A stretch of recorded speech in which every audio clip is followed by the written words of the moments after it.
Welcome back to Applied Algebra and Trigonometry. Today we're going to talk some more about functions. And in a disturbing sign of the times in our country, mathematics also is divided. But today we are going to get real. For most of the course, we are going to be dealing with real numbers only. And yes, pi is a real number. It's just irrational. Let's talk a little bit more about the Cartesian plane. Often we think of the horizontal axis as the x-axis and the vertical axis as the y-axis.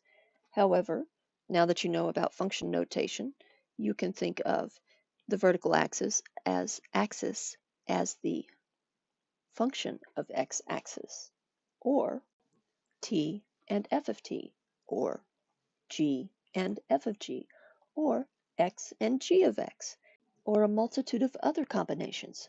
We need a better way of talking about these axes if we're going to keep changing the names. I have already mentioned these terms, but just to reinforce that in your mind, the independent variable is represented by the horizontal axis, and the dependent variable is represented by the vertical axis. We are going to use a name for all possible values of the independent variable, usually x, that make the value of the function a real number. But what is a real number? Well, it's easier to say what is not a real number. Anything not a real number, an imaginary number, or a complex number, which we'll get to later, okay, is anything that has a square root of a -1 in it. That is not real. That means the square root of negative x is not real. It means the square root of negative pi is not real. It means the square root of negative 7,492 is not real, all because of those negatives under the square root, or in fact, under any even root. We'll get to that later too. What do we call all possible values of the independent variable? We call that the domain. And what do we call all possible values of the dependent variable? We call that the range. Now I have a little mnemonic device for you, a memory trick, if you will. Memory strategy is better for remembering the two different things. If you look at the domain of a king, the king's kingdom would be laid out along the horizontal axis, but in the middle of the kingdom there might be a mountain range. Okay, domain and range. So let's do a little bit of analysis. Let me rearrange the screen to keep our definitions in sight. During the next part of the video, I highly recommend that after I analyze each individual function, you pause the video and fill out this chart on your own piece of paper that you can keep in your notes. Of course, I hope you've been doing that all along. Let's look at the function f of x equals x. Is there any real value for x that we can insert there as the independent variable that will return an imaginary number, something that is not real? Well, no. The domain here is all real numbers. What if I added a -2 to this function? Would that change the domain? Could you put any real number in there and not return a real number from the function? No. The domain is still all real numbers. And if you use a real number as your independent variable, what can you return as your dependent variable? Is there any number, any real number that you cannot get? No. So the range is all real numbers, either for f of x equals x, or f of x equals x minus 2, or add, subtract, multiply, anything there. Your domain and range will be all real numbers. When is that not true? Let's look at another function that you might have. And I am going to erase that -2 there, so it's just easier to see everything. And let me move those over a little bit. Okay, if you have another function, g of x equals the absolute value of x, is there any real number that you can put in for your independent variable that will return a non-real number? No. Okay, so this is all real numbers for the domain. Okay, so you put any real number into the absolute value of x. Any real number for x. Is your range limited? Are there some real numbers you cannot get? Well, an absolute value always returns a positive number. So you cannot have anything less than 0, nothing negative. So in this case, your range is, and we still say all real numbers, but we put a comma in. And because we are talking about the range, we use whatever symbol for the function that we used before. So we have all real numbers, g of x greater than or equal to 0. Because you can put 0 in there, just the absolute value of 0 is 0. It's not very interesting. And let's look at another function. Let's look at the function h of x equals the square root of x. Okay, now, is there any real number, or are there real numbers that we could put in for our independent variable, in this case x, that would not return a real number? Well, I went through this earlier in the video. The domain of h of x, if h of x is defined this way, is all real numbers as long as x is greater than or equal to 0. So we have constraints on our x now, because if it's less than 0, you have a negative under a square root, and that produces an imaginary number. So here we have all real numbers, x greater than or equal to 0. So now when we think about the range, we have to think about what we're limiting our independent variable to. If it has to be 0 or greater, can the function ever be negative? No. The smallest it can be is 0. It can be 0, right? So the range in this case is all real numbers, h of x greater than or equal to 0. And let's take a look at one more function in our chart. Let's look at k of x equals 1 over x. Right, I'm going to have to make this a little bit smaller here so I can fit everything into my chart. All right, so k of x equals 1 over x.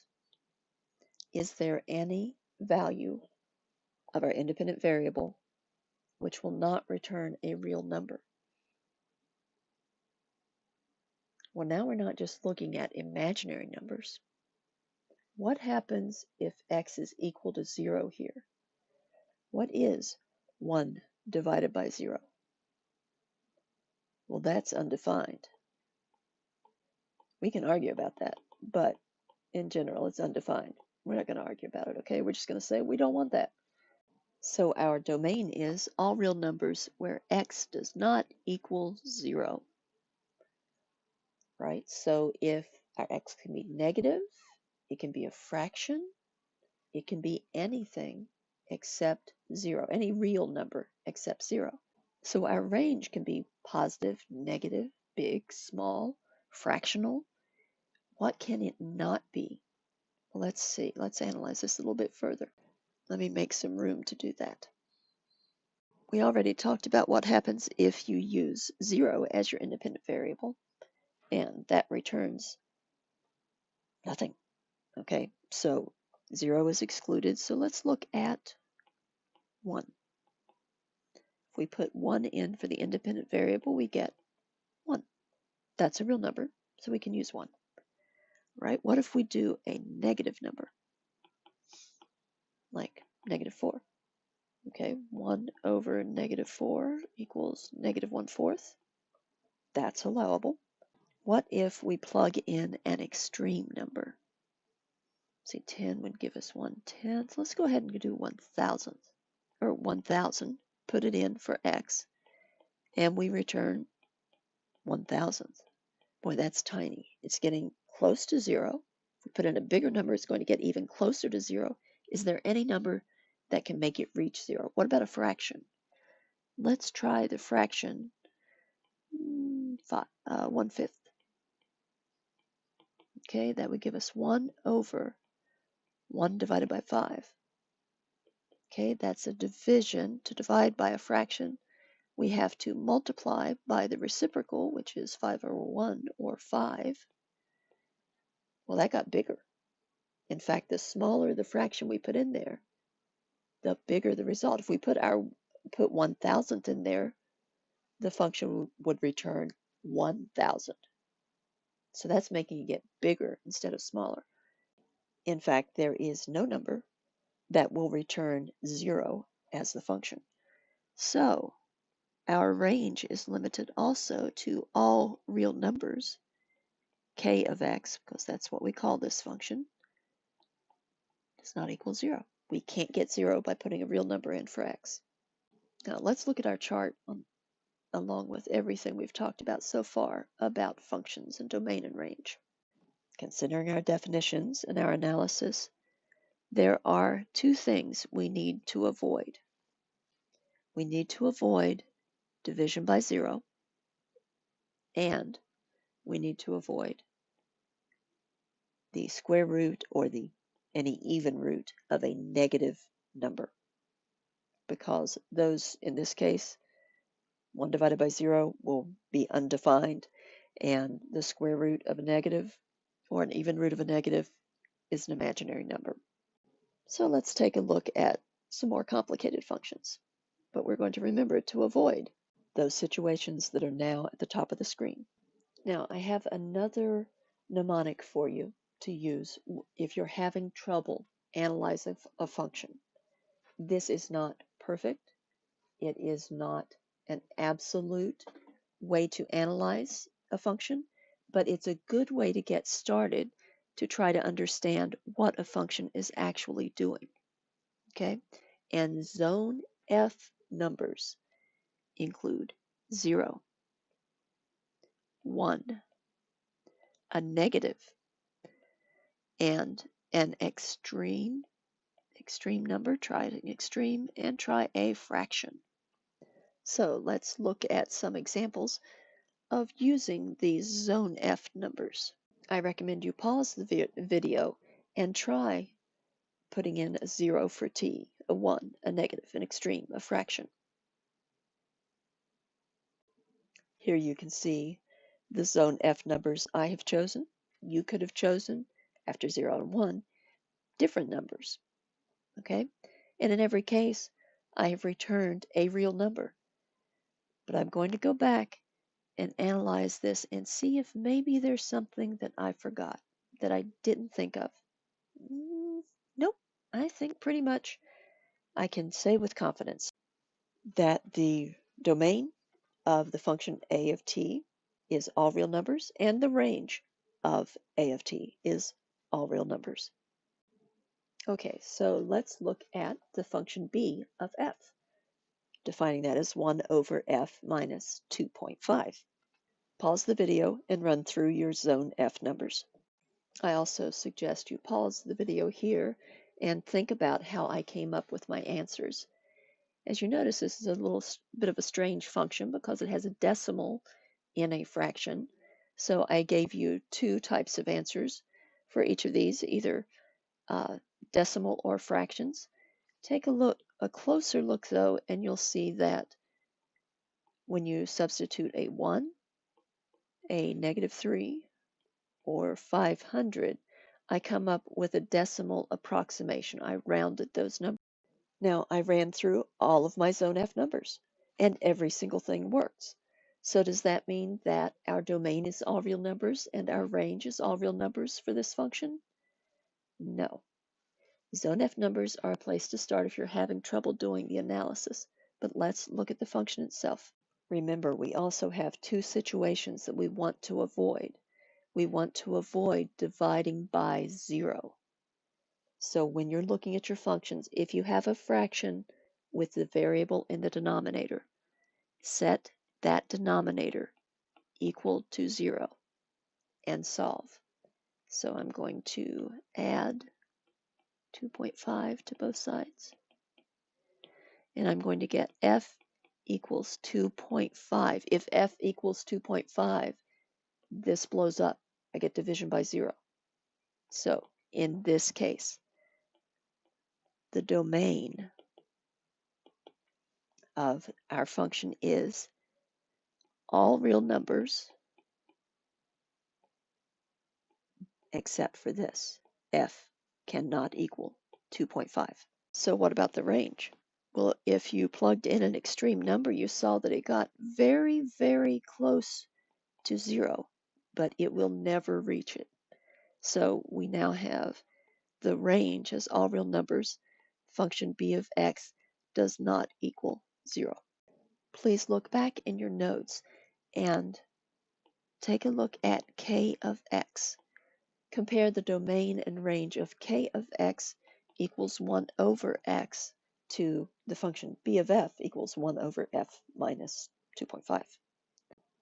All right, pause the video and see if you can analyze the function c of t equals square root of 5 minus t and determine its domain and range.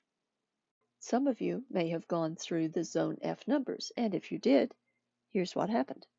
Now, at this point in the course, I don't expect you to be able to do all of the manipulation of radicals that we're going to do later. But if you got the exact answers, this is what you should have come up with. Okay? If you used your calculator, this is an approximation rounded to the tenths place. This is an approximation rounded to the tenths place. And I imagine that for many of the numbers that you chose, that would have to be the result. And I chose my zone F numbers in order, 0, 1, negative. When I got to the extreme, look at what the calculator gave me. It gave me an error, a non-real result, because I was taking the square root of a negative number. But the question is, how extreme is extreme? We need to do a little more analysis. And actually, if you did this analysis first, you could have skipped all of this calculation. We have the square root of 5 minus t. And what's underneath the square root? 5 minus t has to be greater than or equal to 0. So if you remember how to solve inequalities, if not, take a look at the first chapter in your book. Let's subtract 5 from both sides. That gives us negative t is greater than or equal to negative 5. And now we're going to divide by negative 1 in order to isolate the t. Okay, but remember with an inequality, when you divide or multiply by negative 1, you have to flip the direction of your inequality. So t has to be less than or equal to positive 5. Let's see what happens if we put positive 5 in and find, as our independent variable, and find the function of positive 5. Square root of 5 minus 5, that gives us square root of 0, which is 0. If we put in a value less than 5, let's try 4. We get the square root of 5 minus 4 equals 1. Okay, here's another aside we need to talk about. Okay, aside from that, whenever you see a square root sign, it means the positive square root of whatever you are working with. I know some of you are saying, wait a minute, that's not true because square root of 25 has two answers. It's 5 or it's negative 5. Yes, 5 and negative 5 are both square roots of 25, but if you are given a problem or given a function in which you have the square root written, by writing it that way without a plus or minus in front of the radical, it means only consider the positive square root. Now, if you are in the process of solving a problem and you're working through it and you get down to, say, x squared equals 4, let's see, let me write that up here, x squared equals 4, and you decide to take the square root of both sides to solve the problem, then yes, then you have to consider both the positive and the negative solution. But this is not the process of you doing it. We're talking about when you are given a square root as part of the original expression, the original function that you're working with. Then only consider the positive square root. Okay, I hope you're still with me after that aside, but this is really where we were in our analysis. That the variable, the independent variable t, has to be less than or equal to 5, because if it's more than 5, let's say 6, or even 5.25, when you do this subtraction, you're going to wind up with a negative under the radical. So we cannot have that. We want to return a real number from our function. So if you started this problem by doing the analysis, whoops, let's get rid of that. All right, then you could have gone ahead and told me what the domain and range were. It is obvious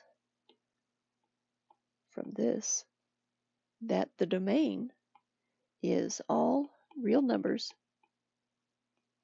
t less than or equal to 5. So if that is the domain, what is the range? Okay, if t equals 5, we get 0. If t is less than 5, we get some positive numbers.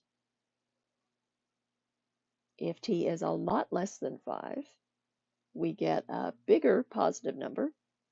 So we have all real numbers. C of t is greater than or equal to 0. If you're confused about the range, go back and look at my negative example when I plugged in a negative number in the function c of t.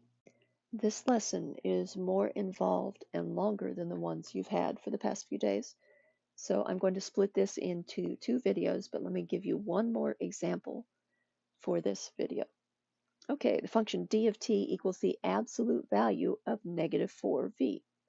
I'm going to let you go through the zone F numbers yourself if you want to. I'm just going to take a look at this.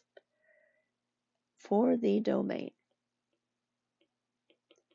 will any number that I put in there, any real number, give me a non-real result? No. So the domain of this is all real numbers. So let's think about this. If I put in 0, I'll get 0. If I put in 1, I'll get negative 4? No, I'll get positive 4 because I'm taking the absolute value. In fact, is there any way to get a negative number? No. So what we have here is all real numbers, d of t greater than or equal to 0. An absolute value will always be positive. And just as an aside, perhaps we should add irrational numbers to this, to our zone F, zone FR, I don't know, maybe I'll have to come up with a different mnemonic. But if we put in, instead of t, if we put in pi, what do we get? Negative 4 pi, take the absolute value, is 4 times pi. That's the exact value. If you put it into your calculator, you'll get an approximate, but that's still real. So it still applies. The domain is all real numbers. So let me restate what you are supposed to avoid in order to find the domain and the range of a function. So in other words, id est, avoid a denominator that equals 0, or the radicand of a square root or an even root that is less than 0. That concludes this video. Remember, though, to look for more about functions, Part B.